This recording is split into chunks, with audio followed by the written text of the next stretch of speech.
Tinubu knows everything wey dey happen on social media. Everything wey una dey talk about Tinubu, he knows all. He dey watch una. According to him, he dey talk say make we dey criticize am constructively, say make we no tear am down while criticizing him. He can't even talk about Anambra State election, and according to him, before INEC announced Soludo the winner, people have been shouting on social media, vote buying, and according to him, who dey buy that vote and na who dey sell am. He said he watched everything that was going on social media and even heard when people were shouting, vote buying, and then they ask, now who they buy those votes and now who they sell. That is, this man, let me smart here. Let's listen to what he has to say. You are free to criticize him, but according to him, constructively. Criticize government policy, but do so with knowledge and fairness. Your aim must never be to tear down what we are building together, but to help build a better society. I watched the tone on some channels recently on Alhambra election. Before the result, you start here, vote buy. Who is selling?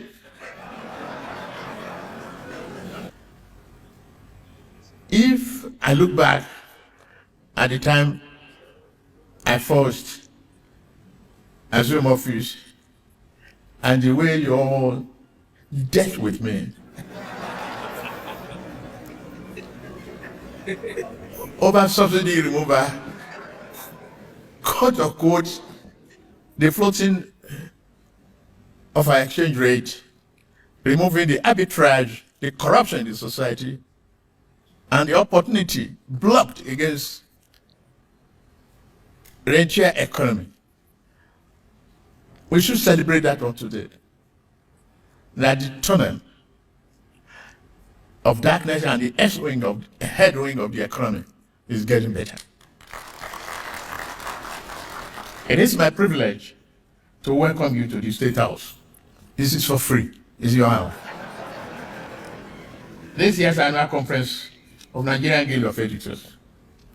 Your presence here reflects the enduring importance of the media in shaping national direction and strengthening democratic life. I commend the leadership of the Guild for sustaining the tradition of reflection and professional engagement. The theme you have chosen, democratic governance and national cohesion, the role of editors, invite us to reflect on the state of our democracy and the way in which public discourse can either strengthen or weaken the bonds that hold our nation together. This conversation is necessary as we continue to build institutions that are transparent, resilient, and trusted by our citizens. Throughout our history, journalism in Nigeria has been more than a profession. It has been an instrument of national awakening, from early newspapers that challenged the colonial injustice to the principled voices that kept hope alive during the dark days of the military dictatorship. And at this junction, I must say thank you, Aremoshegun. I'm trying to enough for the commitment, dedication, patriotism, and partnership that was shared there. The Nigerian press has stood at a critical point in our nationhood to defend reason, dignity, and progress. Many journalists endured intimidation, detention, and personal hardship in defense of the public good. Their sacrifices are part of the foundation upon which our democracy rests today. We honor them not only in memory, but also by remaining committed to the values they upheld. Yet, freedom secured through struggle is not self-sustaining. It requires constant vigilance and reasonable exercise. A democracy is sustained not only by elections and laws, but also by the integrity of the public conversation. This is where your role becomes central and indispensable as last man standing. As editors and managers of the national information space, You shape narratives. You influence public understanding. You decide what becomes national focus and how our collective challenges are interpreted. The weight of that responsibility is extremely significant. It must be exercised with wisdom, fairness, and a strong sense of national duty. Nigeria is a large, as you know, and diverse country. Debate and differences are part of our reality. However, disagreement must never translate into erosion of national cohesion. Criticism, when informed and constructive, is a service to the nation. But cynicism that breeds mistrust and despair can weaken the very foundation of the society we seek to improve. The national interest must always remain paramount. We live in a time when information travels rapidly and widely. Social media has made every citizen a potential publisher. This has benefits, but it also increases the speed and scale of misinformation. Falsehood can take root before truth has time to speak. In such an environment, the editorial function is more important than ever. Verification must be your anchor. Balance must be your principle. And professional judgment must be your guide. I urge you, therefore, to continue upholding the highest standard of journalism. Report boldly, but do so truthfully. Criticize government policy, but do so with knowledge and fairness. Your aim must never be to tear down what we are building together, but to help build a better society. On our part, this administration remains committed to securing our nation, sustaining economic stability, and widening the circle of opportunity for all citizens. The reform we have undertaken have been challenging, but they are designed to place our economy on a strong and enduring footing. We have taken steps to restore macroeconomic balance, encourage investment, and build confidence. The signs of progress are visible in several sectors of the economy. Still, we know there's more work to do, and we remain focused on ensuring that growth translates into real improvement in the daily lives of all Nigerians.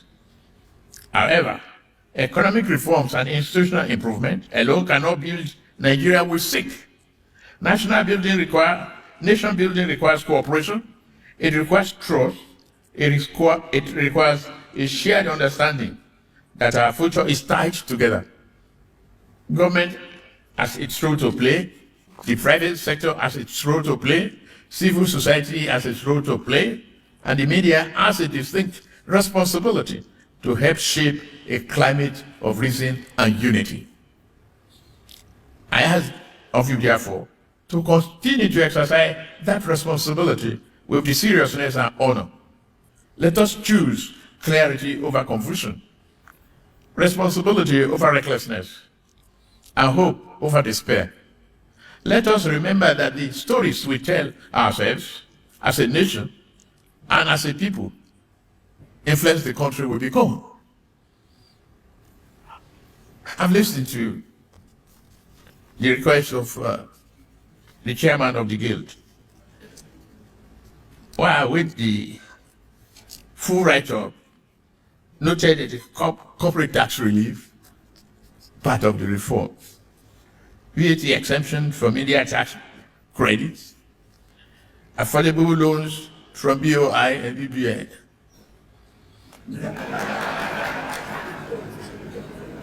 establish development grants for digitization, repeal laws that inhibit press freedom, discuss it now, highlight it if you know. I, as your president, endorse its proposals. Media and chief data will be outcome.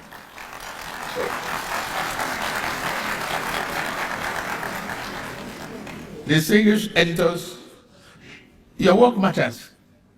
The tone you sent in your newsroom I watched the tone on some channels recently on Alhambra election. Before the result, you start here, vote to buy, vote to buy. Who is selling?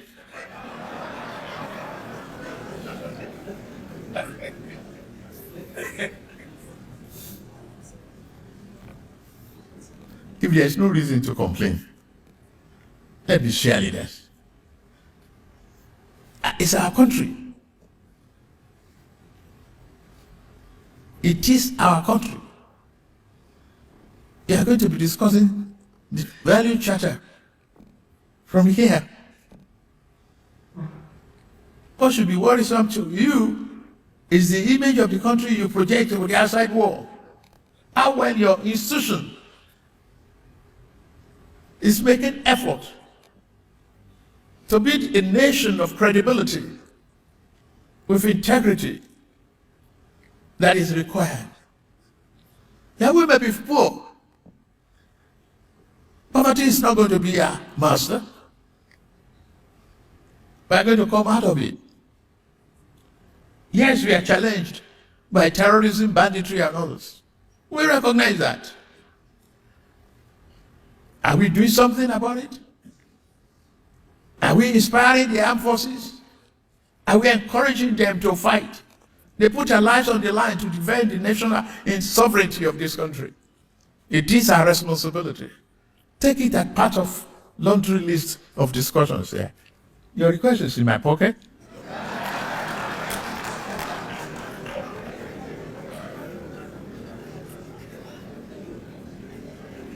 Follow up as I wish you a constructive, thoughtful, and fruitful deliberations. I look forward to the outcome of your discussions. Thank you. God bless Federal Republic of Nigeria. I declare it.